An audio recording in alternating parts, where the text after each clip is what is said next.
an interview with Beth Duke. She's the author of It All Comes Back to You. When I read this book, I just absolutely loved it, and I did a video review on it, which you can see on this channel. So I talked to Beth and we agreed to have this interview.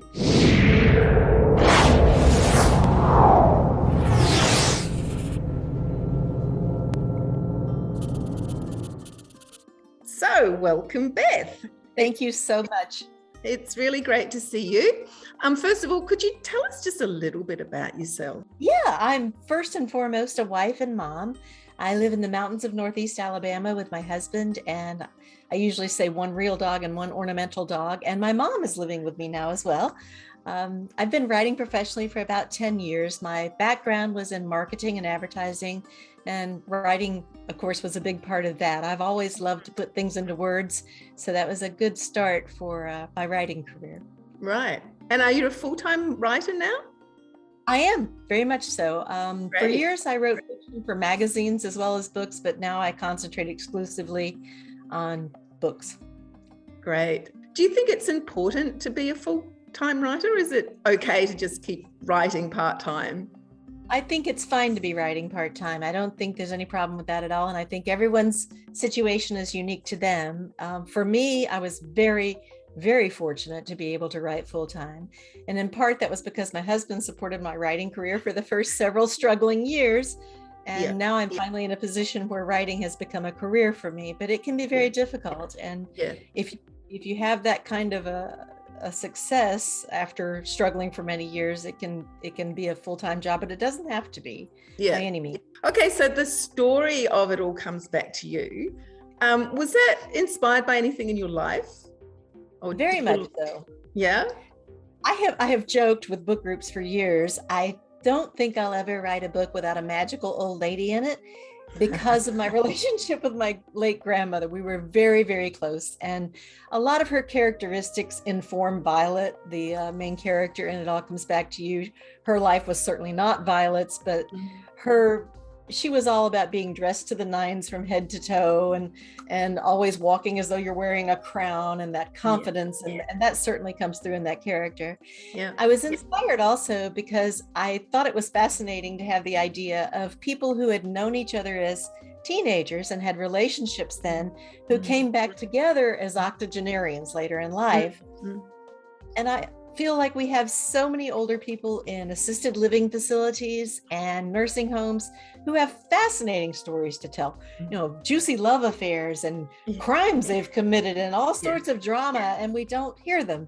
So that was important to me. And I initially started out to write this story from the points of view of all these people who came back together later in life. And then I sort of fell in love with Violet, and it became more a story about her than about everyone else. Yeah, I think that was one of the things I really liked about the book. Just this kind of acceptance of older people as having stories and important stories. So yeah, something I really liked is that you did that you included those kinds of characters and went into their lives. Because I think sometimes we can just push older people aside. Absolutely. I think we parade our World War II veterans around and we hear their stories, but they have all these fascinating people. Early on, one of the first things I did was invite a cousin of mine who's worked in nursing homes for years and ask her to tell me some stories. Right. Of course, the first anecdote she told me was the potato and the vines, which actually happened in a Florida nursing home. And I knew I had to obviously open with that in my book.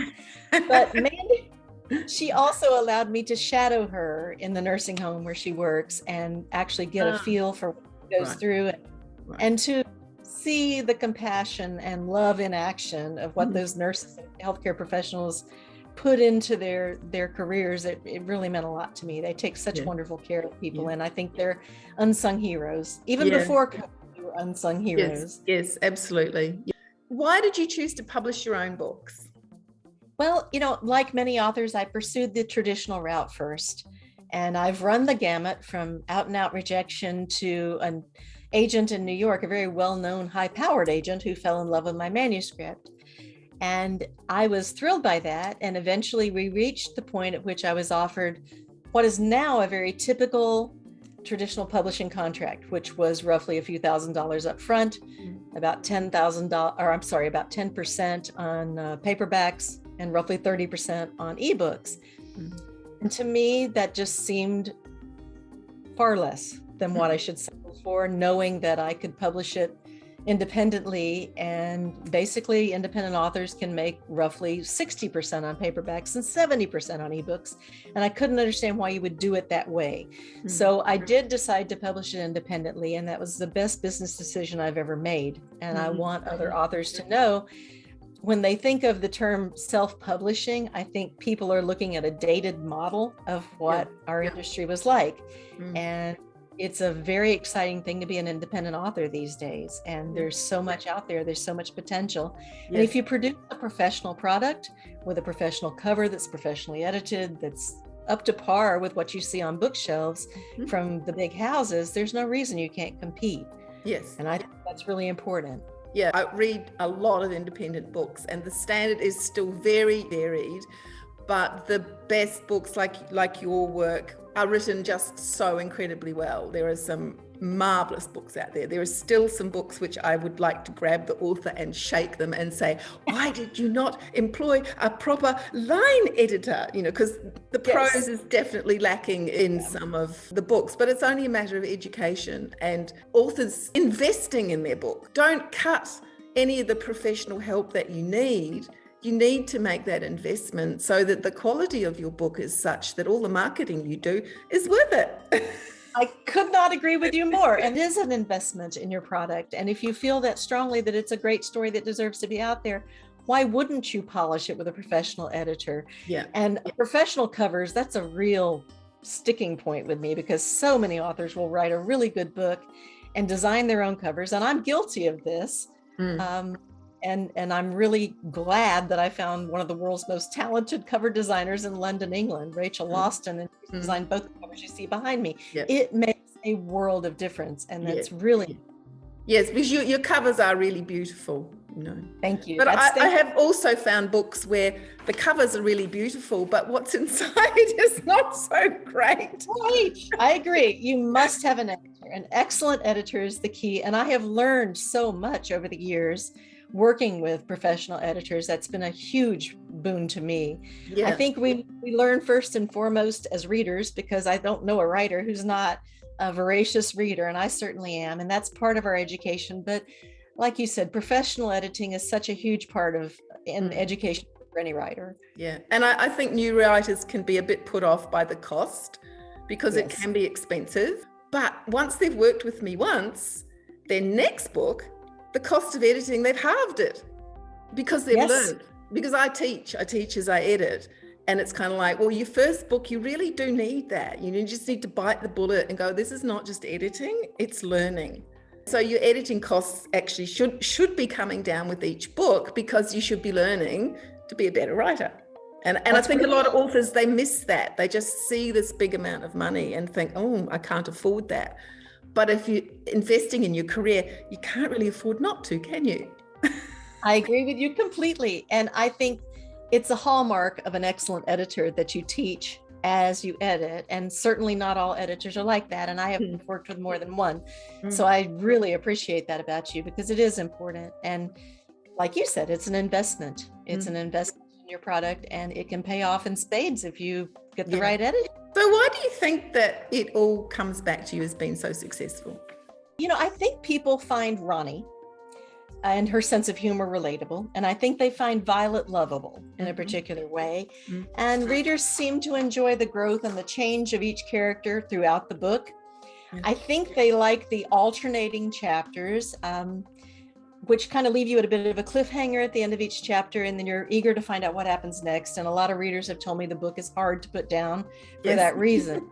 That thrills me, because that's how I like to read. I think that's what inspires me to write that way. And I tend to write my books from varied perspectives that way. I'm fascinated by the idea of looking at the same events from different perspectives as well. I think there are some twists and turns in the book that make it a really good book club book. It's been great for discussion. all across the US and in Canada as well. I've been able to join so many book groups, and they like the little surprises that are built in there. There's certainly some controversy in it as well. And there are some important subjects that are in the book without any spoilers. There's a lot of humor, but there's also some very serious subject matter that we address. Let's talk about the marketing, because I think you can have a really great book and not get the visibility that you need. A lot of my early marketing was word of mouth, because I had established an audience over a period of 7 or 8 years before I introduced my third book. And I think that made a big difference. Quite honestly, It All Comes Back to You came out around the time of Where the Crawdads Sing, which was an enormous hit in the US. It was selected by Reese Witherspoon for her book group, and it was an international sensation right off the bat. Yep. Because of the fact that it was Southern fiction, some book groups turned to my book as well and purchased it. And Amazon's algorithm picked up on that and began associating my book with Where the Crawdads Sing. So I sort of rode the back of a crawdad to early exposure, and it was very important for getting my book in front of people. And that was just fortuitous. It's nothing that I particularly did. Right. Having been a book club member for years and discussed books on a fairly constant basis, I figured that this book would be good fodder for book group discussion. And from the very beginning, I tried to promote it as a book club book, because I felt like that was an important facet of it. And I did use some Amazon keyword marketing searches in order to try to secure that group. Right. And I think word of mouth, honestly, has been one of the most important parts of this book, because when a book club enjoys a book, they tend to tell their friends who are in a different book club. So that's been huge for me. Yeah. And these days, I don't really do much marketing other than reach out to Instagram, where there's a very thriving book community. Yes. A lot of readers on Instagram. And that's been very important for me to try to maintain my presence there and share reviews of my books. And another aspect of it has been book blog tours. I've done a couple of those with It All Comes Back to You, and with some of my other titles as well. And while it may not directly translate to sales instantly, it's wonderful exposure for your book. And marketing is, after all, top of mind awareness. You want the idea of your book to be in someone's mind, so that when they are ready to read a different title, when they are ready to buy something for their next read, it's kind of in the back of their minds. And Instagram is really good for that. It's been a wonderful way for me to connect with readers and stay in touch with readers as well. I think there's a couple of things I can see in that, and that is a lot of authors, I think they put their first book out and they do a bit of a push for it, and they expect great things with their first book, and then they get disappointed. And you said that you had a following, that you'd been for 7 years. You'd been developing a following. And I think that's really important for authors to realize, that it's a long game. You're not necessarily going to see immediate results from your social media presence and all of that. But over time, it does build up. Would you agree with that? Oh, yes. And I love your term, long game. It is a long game. Yeah. And we all want overnight success, but that's a lightning strike in the world of publishing. And it's much better to work over a period of years and develop your audience every way you can. I mentioned that I wrote fiction for magazines. I also entered contests and submitted my work, short stories mostly, to journals, and had my book or my work appear in literary journals in England and in the US. And it's all part of, like you said, a long game. If you work very hard at it, it can be very rewarding. There are a lot of authors who book clubs. And one of the things that I did early on as well was to make it known that I am available to join groups via, in the early days, it was Google Hangouts, Skype, that sort of thing. Now we mostly do Zoom, but making myself available and telling them that I would be happy to join their book group has been an exponential bonus, because they love having me join them to talk about the books. And it's been such a joy for me to get to meet all these people and hang out with them. And I've been doing that for 2.5 years, and that's been a really great part of it as well.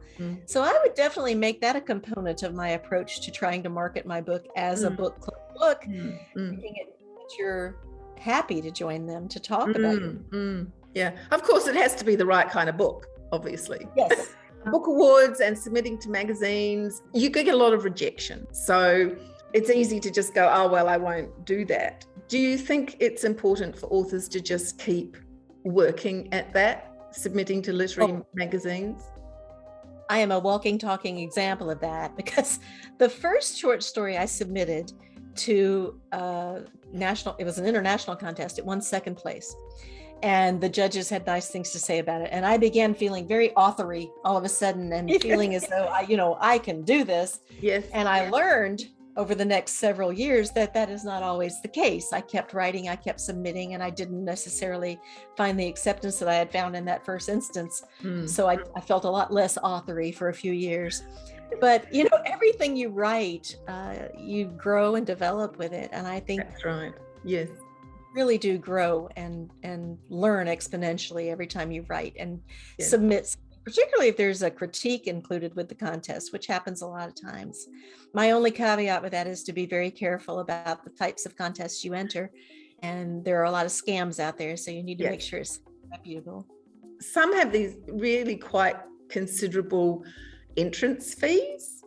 Yes. You think you should avoid those ones? Most definitely. Yeah. If they're charging you a large entrance fee, it's generally a scam, and I would walk away very quickly. What would be the best award that you've won, do you think?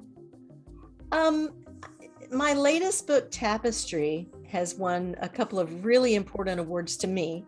One of them was the Bronze Award in Southern Fiction with Publishers Clearinghouse Awards, and then also it was a finalist in the International Book Awards in the women's fiction category, and was very close to the end of that contest. I was thrilled to just have been a finalist.